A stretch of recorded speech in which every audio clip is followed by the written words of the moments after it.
شب برات اس رات کو اور کیا کرنا ہے؟ اپنے مرحومین کو یاد رکھنا ہے جو دنیا سے رخصت ہو چکے.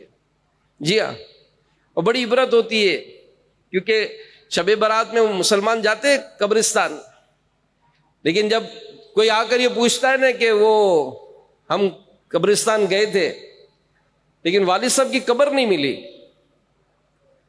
تو کہا کیسے نہیں ملی؟ تو کہا ایک وہ درخت کی نشانی لگائی تھی تو وہ تو کسی نے درخت کاٹ دیا تو ہمیں تو قبر بھی نہیں ملی. یعنی آپ سوچیں کیسا عجیب حال ہے پیارے اسلام بھائیوں، کہ جس والد نے ساری زندگی کما کما کر ہمارے لیے گھر تعمیر کرایا، ہمارے لیے بزنس سیٹ کیا، ہمیں گاڑیاں دی، ہمیں بینک بیلنس دیا، اس والد کے انتقال کے بعد اسی والد کے گھر میں رہتے ہیں، اس والد کے دیے ہوئے کاروبار کو کرتے ہیں، اس والد کی چھوڑی ہوئی گاڑیوں میں گھوم رہے ہیں، لیکن اس والد کی قبر تک بھول گئے ہیں. کیسی عبرت کی بات ہے یہ کہ ہم مطلب اس دنیا کو سنوارنے میں لگے ہوئے ہیں. رات دن کوشش کیوں کی جا رہی ہے کہ میری جو نسلیں ہیں، میرے جو اولاد ہے، اس کا آنے والا مستقبل سنور جائے. اور یہ آج کی اولاد ہے جو اپنے والد کی قبر تک بھی نہیں سنبھال سکی. ایک دوسرے سے پوچھتے ہیں کہ یار تم نے فون نہیں کیا، بتایا نہیں، ابو کی برسی چلی گئی، پتہ ہی نہیں چلا ہم کو. یہ ابو کی برسی کا بھی تاریخ یاد نہیں. تو بڑی عبرت ہے. تو خاص کر اس رات اپنے مرحومین کو یاد کیجئے.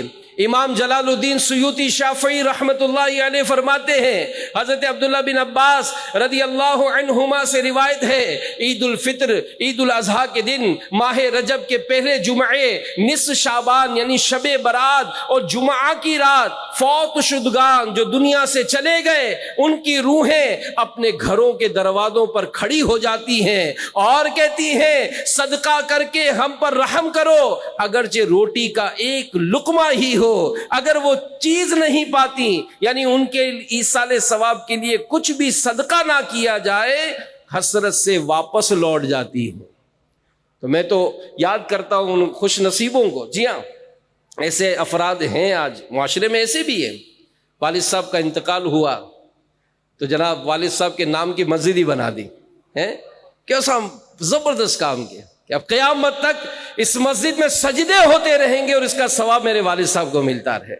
والدہ کے نام کی مسجد بنا دی، قیامت تک اس مسجد میں سجدے ہوتے رہیں گے، میری والدہ کو اس کا ثواب ملے گا. ہمارے رکن شورا عبدالحبیب بھائی کسی کے گھر پہ گئے، ان کی والدہ کی برسی تھی. ان سے ایک بات کی. کیا بات کی؟ پوچھا کہ آپ اپنی والدہ کی برسی کیسے مناتے ہیں؟ تو اس نے کہا کہ والدہ کی برسی ہوتی ہے تو میں بچوں کو مدرسے کی بلا لیتا ہوں، قرآن خوانی ہوتی ہے اور دعا کر لیتے ہیں، ان کو کھانا کھلا دیتا ہوں. عبدالحبیب نے بڑا پیارا نسخہ دیا ان کو. وہ کیا دیا کہ یار اگر آپ چاہیں کہ آپ کی والدہ کے لیے روزانہ قرآن خوانی ہو تو کہا اس سے اچھی اور کیا بات ہے. تو کہا والدہ سے اتنا پیار، والدہ کی دعاؤں کا صدقہ آپ کہتے ہو مجھے میری ماں کی دعا ہے. کہتے نا میرے کو میری ماں کی دعا ہے، میری ماں کی دعاؤں سے مجھے بہت برکتیں ملی ہیں. تو کہا کہ آپ کی والدہ کے ایصال ثواب کے لیے آپ کے محلے کا ہی کوئی مدرسہ دیکھو، کسی شہر کے مدرسے کا خرچہ، دعوت اسلامی 5,500 مدرسے چلا رہی ہے، ایک مدرسہ ہی لے لو، 50,000 60,000 لاکھ جو اللہ نے توفیق دی ہے مہینے کا خرچہ ہوتا ہے.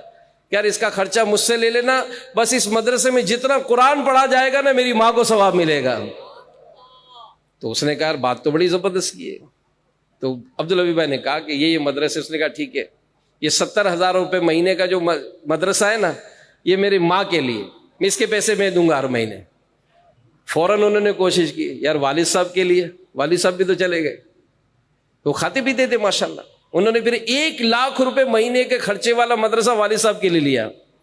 تو یوں بظاہر 1.5-2 لاکھ روپے خرچ ہوئے مہینے کے، مگر ان ماں باپ نے جنہوں نے اس کو پالا پوسا تھا، جن کی دعاؤں کا صدقہ، وہ کہتا ہے کہ آج مجھے جو ترقی ملی وہ میری ماں کی دعا، آج میں جس مقام پر کھڑا ہوں میرے باپ کی سپورٹ کی وجہ سے ہوں. وہ اگر سے دنیا سے چلے گئے لیکن آج میں جو بھی ہوں میری ماں باپ کی دعا کا صدقہ ہے. تو اس نے اپنے ماں باپ کی ایصال ثواب کے لیے کام کیا.